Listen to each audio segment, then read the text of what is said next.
Hello everyone, welcome to my channel. कैसे हैं आप सब? आई होप आप सब ठीक होंगे। मैं भी बिल्कुल ठीक हूँ। अच्छा जी, मैं आ गई थी आज अपने घर और ट्रैवलिंग का जो व्लॉग था, निकलने का व्लॉग था, वो मैं नहीं शूट कर पाई। लेकिन मैंने सोचा चलो घर आने के बाद व्लॉग शुरू कर ही देते हैं। हमें घर आते आते बज गए थे रात के 12 और सेटल डाउन भी होना था। उसके बाद मैंने खाया खाना और उसके बाद मेरी सिस्टर ने मुझे ये एक लस्सी ट्राई करवाई। ये वो सोच रही थी कि सबील में जो है, जो भी मुहर्रम की मजलिसों की सबील होगी तो उसमें एक आइटम ये भी ऐड कर सकते हैं। तो हम दोनों बैठ के उसी की डिस्कशन कर रहे थे और उसने कहा कि ये लस्सी ट्राई करने के लिए कि ये कैसी है। अच्छा, ये स्मूदी की लस्सी है और ये रोज़ फ्लेवर है। मुझे तो ये बहुत अच्छी लगी और मैंने तो उसको हेड्स अप दे दिया कि ये एक दिन कर सकते हैं, एक मजलिस में जो है ये भी सबील हो सकती है। और यही सब डिस्कशन करने के बाद हम सोच रहे थे कि अभी आगे क्या कैसे होगा, क्या कैसे करना है, उसके बारे में डिस्कशन कर रहे थे। अच्छा, मैं आ गई हूँ अपने मायके और मैं इस साल मुहर्रम अपने मायके कर रही हूँ मुंबई में, जहाँ पे मेरे पेरेंट्स और मेरे दादा दादी और मेरी पूरी फैमिली रहती है।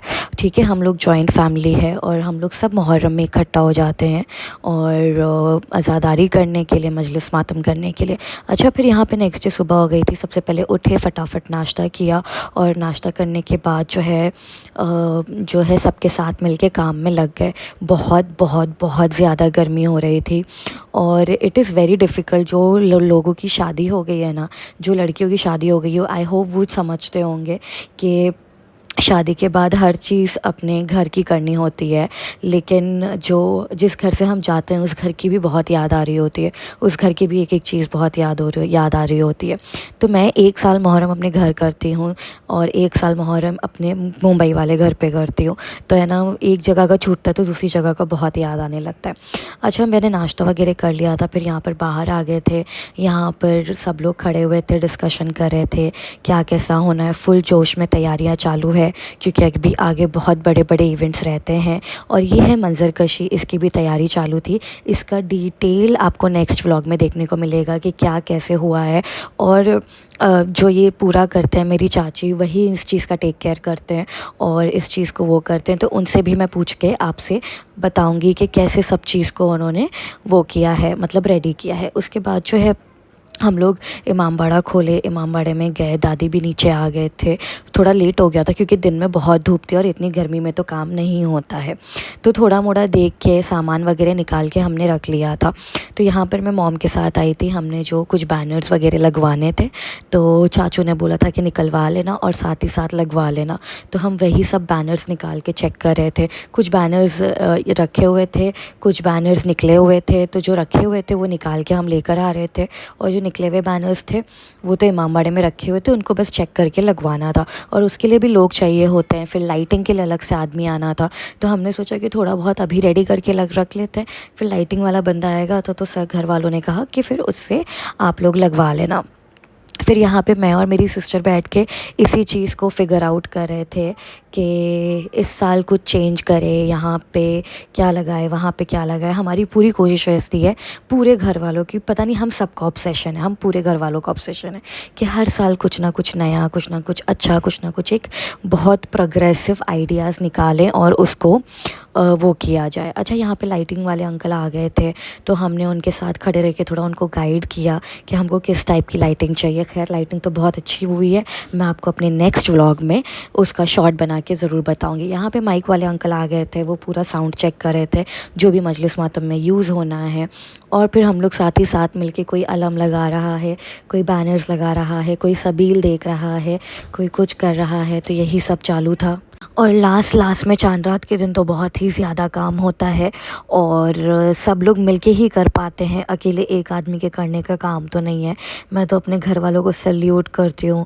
मेरे जितने भी बड़े हैं उन सब से ही हमने अज़ा खाने के, मजलिस के, मातम के एटिकेट सीखे हैं और हर चीज़ उनसे ही देख के हमारे अंदर आई है। और स्पेशली ये सब चीज़ तो हमने तो अपने दादा दादी से ही सीखी है। अच्छा, यहाँ पर जो है अलम तैयार हो रहा था। कुछ ऐसे अलम होते हैं जो सिर्फ मुहर्रम के 10 दिनों में निकलते हैं और सजते हैं और फिर उसके बाद नॉर्मल डेज़ में तो लगे ही रहते हैं। ठीक है, तो यहाँ पे वही सब अलम निकाल के जो है हमारी दादी हर साल ये काम करती है। अल्लाह उनको सलामत रखे, मौला उनको सेहत दे, ताकि वो हमेशा हमारे साथ ये सब कुछ कर सके। उनके बगैर तो कुछ भी पॉसिबल नहीं है। फिर हम बाहर आ गए थे और मिलकर जो है कोशिश कर रहे थे कि सब चीज़ सेट हो जाए, लेकिन बाहर बहुत गर्मी थी। मैं तो थोड़ा सा काम कर रही और फिर मैं अंदर भी आ गई थी। अच्छा, यहाँ पर जो है हर साल मुहर्रम में काला परचम चेंज होता है। हमारे घर में 2 बार परचम चेंज होता है, एक 13 रजब को होता है और एक मुहर्रम में होता है। तो 13 रजब का जो चढ़ा हुआ था वो निकालना था और मुहर्रम का परचम जो है उसे बुलंद करना था। अच्छा, यहाँ पे शाम होने लगी थी और मजलिस की भी तैयारी करनी थी, क्योंकि चांद रात की शाम थी और चांद वो हो चुका था। तो सबसे पहले यहाँ पे वही सब तैयारी हो रही थी कि अलम का परचम लहरा दिया जाए। उसके बाद जो है पहले लेडीज़ मजलिस होगी, उसके बाद जेंट्स मजलिस होगी। अच्छा, यहाँ पे मेरी दादी ढेर सारी इत्र की बोतल लेकर आई थी और वो मुझे खोल खोल के दे रही थी कि इसमें पूरी जगह पे हर तरीके से फैला के इत्र वो कर दो। और माशाल्लाह माशाल्लाह इतनी खूबसूरत खुशबू कोई आ रही थी कि मैं आप सबको बता भी नहीं सकती हूँ। ठीक है, उसके बाद जो है मैं गई, नहाई धोई, कपड़े चेंज किए और फिर इमामबाड़े में आना भी था। और जाने से पहले मैंने सोचा कि कुछ फ़ाइनल शॉट्स ले लूँ, ताकि आप सबके साथ भी शेयर कर सकूँ। अच्छा, अभी आगे आने वाले दिनों का कुछ इस तरीके का स्केड्यूल होगा कि मुझसे जितनी हो सकेगी मैं वीडियो रिकॉर्ड करूँगी और वॉइस ओवर ही करूँगी, क्योंकि अभी मैं न्यू हूँ तो मुझे इतना कुछ पता नहीं है। अच्छा, अगर आपको मेरा व्लॉग अच्छा लगा होगा तो लाइक, शेयर और कमेंट्स भी ज़रूर करिएगा। अच्छा, यहाँ पर जो है मुहर्रम के दिनों में जब और भी अलम ऐड होते हैं और जब पूरा अज़ा खाना सज जाता है, तो हम लास्ट में ये कुछ तस्बीहां हैं, इनको हर अलम के इसमें डाल देते हैं, तो ये और भी ज़्यादा खूबसूरत लगने लगता है। क्या आपके यहाँ पे भी ऐसा होता है या आप इस चीज़ को फ़र्स्ट टाइम देख रहे हैं? अगर ऐसा कुछ भी है तो मुझे कमेंट्स करके ज़रूर बताइएगा और अपने व्यूज़ भी शेयर करिएगा। अच्छा, हमारी सबील पे जो है, बाहर रोड पे जो सबील लगती है, उसमें जो है शरबत की नज़र होती है चांद रात के दिन, और फिर जो है वो खुलती है, सबील खुलती है। तो वही शरबत की नज़र होनी थी और इमामबाड़े में भी शरबत की नज़र होती है, शबियों पे भी शरबत की नज़र होती है और उसके बाद होता है आगाज़ मुहर्रम। अच्छा, यहाँ पर ये फ़ाइनल टचेस देखिए।